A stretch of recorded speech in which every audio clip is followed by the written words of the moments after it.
अस्सलामुअलैकुम। डॉक्टर इनाम दोबारा आपकी खिदमत में हाज़िर हूँ। तो मैं हफ्ते में 2-3 बार आपके पास आता रहूँगा। मुख्तलिफ़ तरह के हज़ारों तरह के ख़्यालात इंसान के ज़हन में होते हैं, टॉपिक होते हैं। तो मैं सोचता रहता हूँ किस पे बात करूँ, फिर एक आध फैसला कर लेता हूँ। आज मैं आपको अपना तजुर्बा कुछ चीज़ों के बारे में बताता हूँ। मुझे कई साल से 25-30 साल से मुझे पता है कि ये जो बंदर हैं ये हमारे करीब तरीन रिलेटिव हैं। इनकी जो है ना, इसका स्ट्रक्चर इनका सारा हमारे से मिलता जुलता है। कई तरह के एडवांटेजेस उनको हासिल हैं कि ये सिगरेट नहीं पीते, ये अपने blood test lipid profile check नहीं करते, शराब नहीं पीते, छीना झपटी तो ये कर लेते हैं अपने एक दूसरे से हमारी तरह। लेकिन चंद एक चीज़ें इनके बारे में यूनिक हैं जो मुझे आज से 25-30 साल पहले भी पता थी। मसलन ये है कि इनको दिल की तकलीफ़ें ज़्यादा नहीं होती। ये बड़ा मेरे लिए बड़ी हैरानकुन बातें हैं। 2-3 चीज़ें मैं ये 25-30 साल से सोचता हूँ। एक ये कि बंदरों को दिल की तकलीफ़ ज़्यादा क्यों नहीं होती, इनकी शरीयाने हार्ट अटैक वगैरह कम क्यों होते हैं। दूसरा, मैं फैसिनेट इस बात से भी होता रहता हूँ कि ये जो दरख्त हैं सारे, फल हैं ये सारे, इनको कैंसर क्यों नहीं होता। ये मेरे ज़हन में है। मैं कोई साइंटिस्ट ऐसा नहीं हूँ, ना मेरे पास कोई रिसोर्सेज हैं कि रिसर्च करूँ। तो प्लांट्स के बारे में वो कहते हैं ट्यूमर्स तो होते हैं, ट्यूमर्स इनके और तरह के हैं। वो कैंसर टाइप नहीं होते, वो गट्ठे से बन जाते हैं, लेकिन वो कहते हैं जी स्प्रेड नहीं करते। स्प्रेड करने की वजह मेनली वो कहते हैं जी इनका स्ट्रक्चर ऐसा इंटरवोवन सा है कि इनका कनेक्टिव टिश्यू जो ये आपस में करते हैं वो इसको स्प्रेड नहीं करने देते। लेकिन मैंने नहीं कभी सोचा कि आम को कैंसर हुआ हो, या किसी फल को कैंसर हुआ हो, या किसी शहतूत के दरख्त को कैंसर हुआ हो। तो ये समथिंग टू वरी अबाउट और समथिंग टू पॉन्डर अपॉन वाली बात है कि इस पे गौर खैर लोग करते होंगे। पता नहीं क्या नतीजा निकला कि बंदरों के बारे में आज मैं बात करूंगा कि इनको दिल की तकलीफ़ें कम क्यों होती हैं। जितनी भी स्टडीज़ उन्होंने की हैं, इनकी शरीयानें हमारी इंसानों की शरीयानों से बिल्कुल मिलती जुलती हैं, लेकिन स्टिल हमें दिल की तकलीफ़ें, दिल के हार्ट अटैक हो जाते हैं, ये हो जाता है, वो इनको नहीं होते। इनके अंदर फाइब्रोसिस होता है, यानी हार्ट के मसल के अंदर फाइब्रोसिस मीन कि वो एक तरह का वो कोई ऐसा डिसऑर्डर है जिसके अंदर हार्ट का कंट्रैक्शन उसकी कम हो जाती है, वो स्टिफ हो जाता है, उसकी वजह से डेथ्स रिपोर्टेड है। लेकिन दिल की शरीयानें इनकी ठीक आती। तो मैं सोचता रहता हूँ, मैं आज से मेरा ख्याल है कि 20-25-30 साल से अपने कुलीग से कहता रहता हूँ कि मैं क्या, मेरा ज़ाती तौर पे ख्याल है कि इनको जो दिल की तकलीफ़ कम होती है इनकी आर्म मूवमेंट से होती है, कि ये लोग अपने हाथों का इस्तेमाल ज़्यादा करते हैं। दरख्तों से एक दरख्त पे दूसरे दरख्त पे टांगें भी इस्तेमाल होती हैं, लेकिन मोस्टली आर्म्स का इस्तेमाल करते हैं। इसलिए मेरा ख्याल है कि कोई ना कोई प्रोटेक्टिव इफेक्ट उसका इनके शरीयानों के ऊपर है। इंसान की शरीयानें भी उनकी तरह हैं, लेकिन इसके अंदर कई जगह पे आपकी शरीयानें कुछ प्रोटेक्टेड हैं। मसलन हमारी ये जो बाजुओं की शरीयानें हैं, रेडियल आर्टरीज हैं, इनमें कम इसके अंदर कोई तंग होती हैं बामुकाबला आपकी गर्दन के, दिल की शरीयानों के। इसी तरह आपकी पल्मोनरी आर्टरी है जो कि स्ट्रक्चरली आर्टरी है, लेकिन उसके अंदर प्रेशर बहुत कम होता है। जो राइट हार्ट से खून लेफ्ट आपका लंग्स में लेके जाती हैं, उसका काम वेन का है। प्रेशर उनके पास उसके अंदर बहुत कम होता है, इसके लिए बड़ा रेयर है कि उसके अंदर इस किस्म की आपकी तकलीफ़, शरीयाने तंग होने वाली तकलीफ़ आए। इसी तरह आपकी इंटरनल मेमोरी आर्टरी अंदर सीने के अंदर आर्टरी है जो कि आपके इंटरकॉस्टल मसल इनको देते हैं, और ये बड़ा लोग टारगेट करते हैं कि इसके अंदर अगर कोई साइज़ अच्छा है तो सबसे ज़्यादा अच्छा बाईपास के अंदर ग्राफ्ट एलएडी को लगे, या लेफ्ट मेन डिजीज़ हो उसमें अगर एलएडी का ग्राफ्ट लगे तो वो बड़ा स्टेबल ग्राफ्ट समझा जाता है। और बड़ा रेयर है कि इंटरनल मेमोरी आर्टरी में किसी ने देखा हो कि वही तंग है, मतलब रेयर है। दूसरा, ये फेमरल आर्टरीज हैं टांगों के ऊपर, फेमरल आर्टरीज में बहुत कम ये डिजीज़ है। तो डिजीज़ डेवलप होने के लिए एक तो मेरा ख्याल है सबसे ज़्यादा इम्पोर्टेंट चीज़ शेयर स्ट्रेस है। स्ट्रेस का मतलब है कि जब आपका हार्ट ब्लड बाहर भेजता है हाई प्रेशर पे, तो जो नीरेस्ट आर्टरीज हैं उसके ऊपर सिंपल फ्रिक्शन की वजह से उसके अंदर चेंजेस आती हैं और उसके ऊपर फिर डिपॉजिट्स कैल्शियम के और सारे, वरना इंसान का खुराक तो वही है। अगर वही खुराक है, लिपिड वही खा रहे हैं, चिकनाई वही है, तो वाई कुछ आर्टरी स्पेयर्ड हैं, कुछ नहीं स्पेयर्ड हैं। इंटरनल मेमोरी आर्टरी है, नहीं स्पेयर्ड है। पल्मोनरी आर्टरी है, स्पेयर्ड है। स्पेयर्ड मीन्स के मेजॉरिटी ऑफ द पेशेंट्स में ये डिजीज नहीं होती। रेडियल आर्टरीज हैं, फेमरल आर्टरी हैं, तो ये कुछ ना कुछ वजह होनी चाहिए ना। तो मेरा ज़ाती तौर पे ख्याल है कि ये इस पे हमें गौर करना चाहिए कि इसकी वजह, एक तो प्रेशर मैंने बताया, जितना प्रेशर जिस आर्टरी के ऊपर होगा उतना उसके अंदर प्रॉब्लम आ सकते हैं। दूसरा ये होता है कि आपकी कितनी दूर है हार्ट से, तो उसके ऊपर जाके भी प्रेशर डैम्प होना शुरू कर जाता है।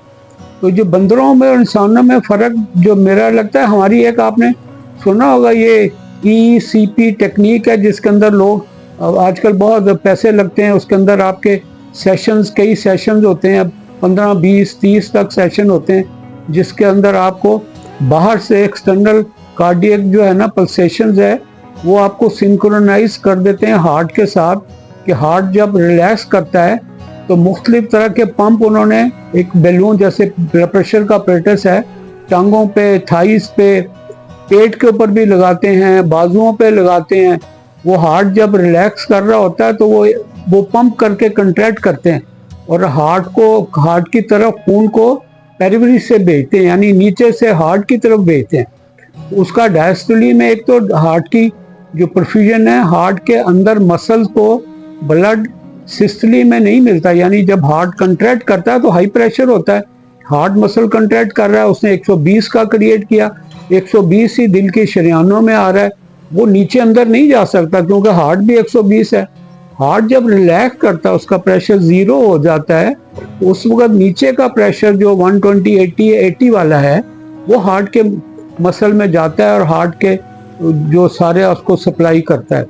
तो ये जो सिस्टम है ECP कहते हैं उसको, ये ब्लड को रिवर्स करता है। तो मेरा ज़ाती तौर पे ख्याल है कि ये जो हमारी जो बाजुओं की मूवमेंट है ना, मसला हम यूं करते हैं, ये करते हैं, ये एक तरह की मिनी ECP है। ये मेरा कॉन्सेप्ट है, किसी ने मुझे बताया नहीं ना, मैंने कहीं पढ़ा है कि ये क्या चीज़ है। मेरा ज़ाती तौर पे ख्याल है कि ये चीज़ ऐसी है जो हार्ट की तरफ खून को रिवर्स करती है। उससे एक तो कोलेट्रल्स इंप्रूव करती है, कोलेट्रल्स, और दूसरा डायस्टोलिक फ्लो में शायद थोड़ी सी ऑगमेंटेशन हो, तो मैंने इसको MECP कर दिया, मिनी जो एक्सटर्नल कार्डियक पल्सेशन है।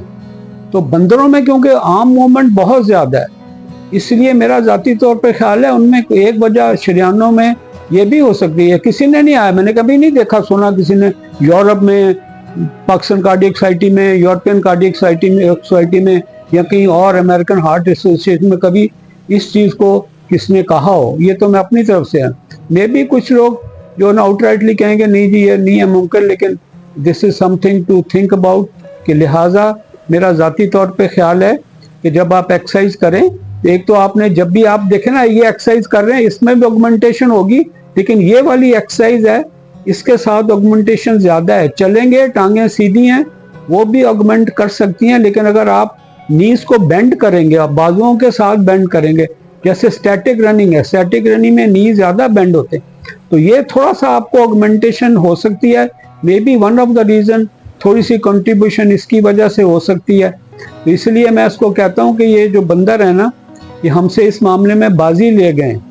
मैं सोचा था कि ये जो स्विमर हैं हमारे, कि इनके अंदर भी देखना चाहिए, स्टडी है। तो मैंने जो महसूस किया और जो पढ़ा है, उन्होंने कहा जो स्विमर्स हैं, जो कम्पिटिटिव स्विमर्स हैं, जो लॉन्ग डिस्टेंस स्विमर्स हैं, उनके अंदर तो हार्ट की डिजीजेस ज़्यादा हैं, क्योंकि वो जोर लगाते हैं, जीतने की तमन्ना होती है, प्रेशर उन पे बहुत ज़्यादा होता है, स्ट्रेस आती है, और शेयर स्ट्रेस, जैसे मैं जितना प्रेशर ज़्यादा होगा शरीरानों पे उतना बोझ आएगा।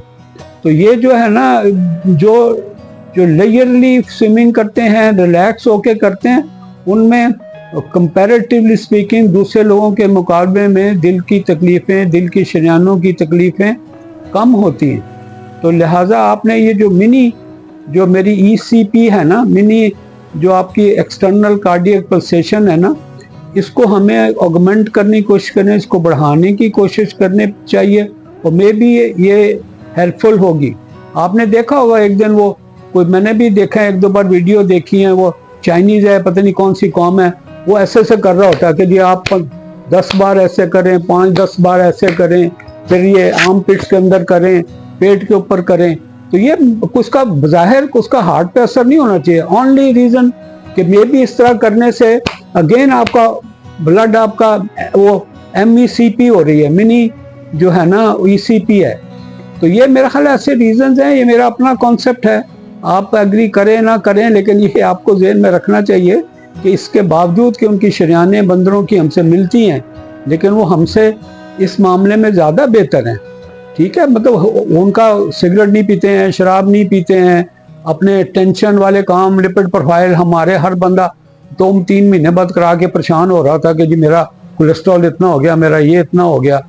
तो ये कुछ चीज़ें ऐसी हैं जो हमें करनी चाहिए, और टेस्टों पर आप मिनिमम सहारा लेना चाहिए, जहाँ ज़रूरी है वो ज़रूर कराएं, लेकिन खामखाई मत कराएं, और इन चीज़ों की तरफ गौर करें, और इससे हो सकता है बेहतर रिजल्ट हों।